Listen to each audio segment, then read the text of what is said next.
The gentleman from Massachusetts, Mr. Delahunt, is recognized for 5 minutes of questioning. Mr. McNulty, let me state for the record that I've always found you an individual of integrity and professionalism.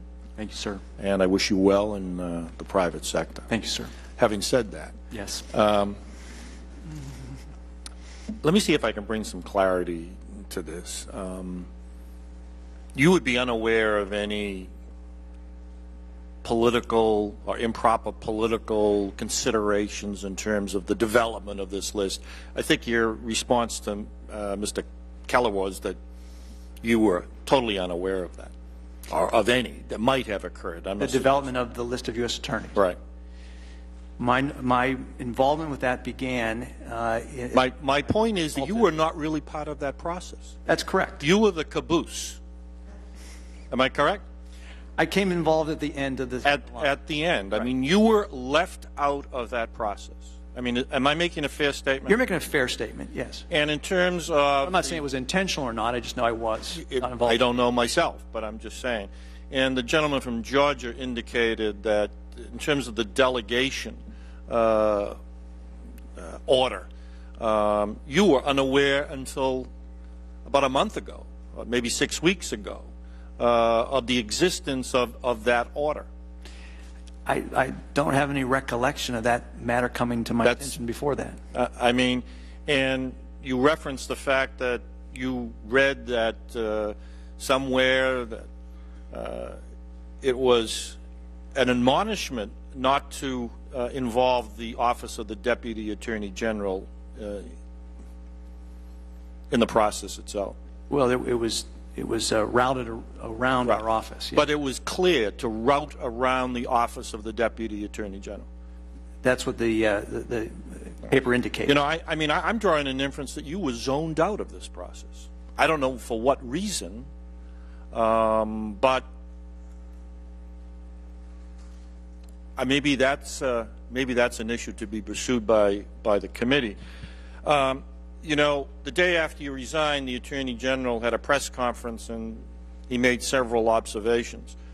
The one person that I would care about would be the views of the Deputy Attorney General, because the Deputy Attorney General is the direct supervisor of the U.S. attorneys. And yet you weren't part of the process.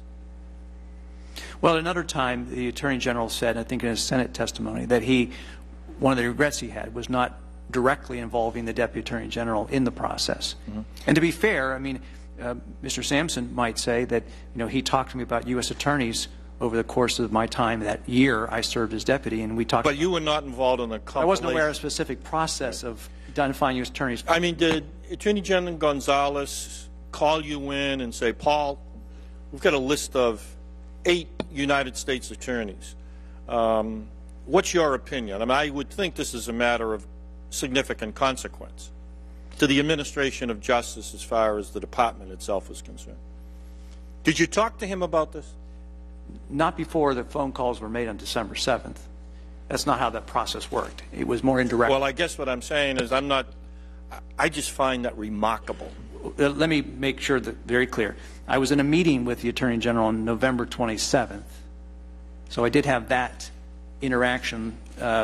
What was that meeting about? Was it about the list? It was about the plan of going was that your first communication with directly with the Attorney General? That was my first direct. How long did that conversation? My best memory is it wasn't a conversation between us. It was a meeting involving several people. I don't remember the Attorney General saying much at the meeting. I don't recall even much that I said. So it was not like a meeting with him personally. And the meeting lasted approximately half an hour. Okay. The first time, November 27th, for a half hour on a key decision in terms of the functioning of the Department of Justice.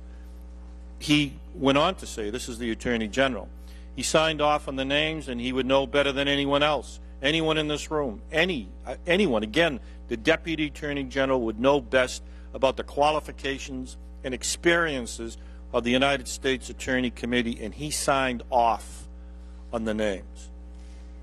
I dare say, understanding the realities of what occurs here in Washington, you were the caboose, you were given the list, and maybe it was never articulated, but the suggestion was sign off, we're moving. Well, and to be fair, I was given an opportunity to voice any objections I had, and I voiced some objections. And also, were your objections respected? Yes, at least one name was taken off the list on my objection. I raised some questions about another and did not, at the end of the day, voice that objection so that it wasn't removed.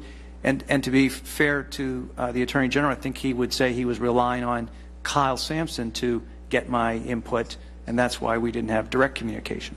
Well, The time of the gentleman has expired.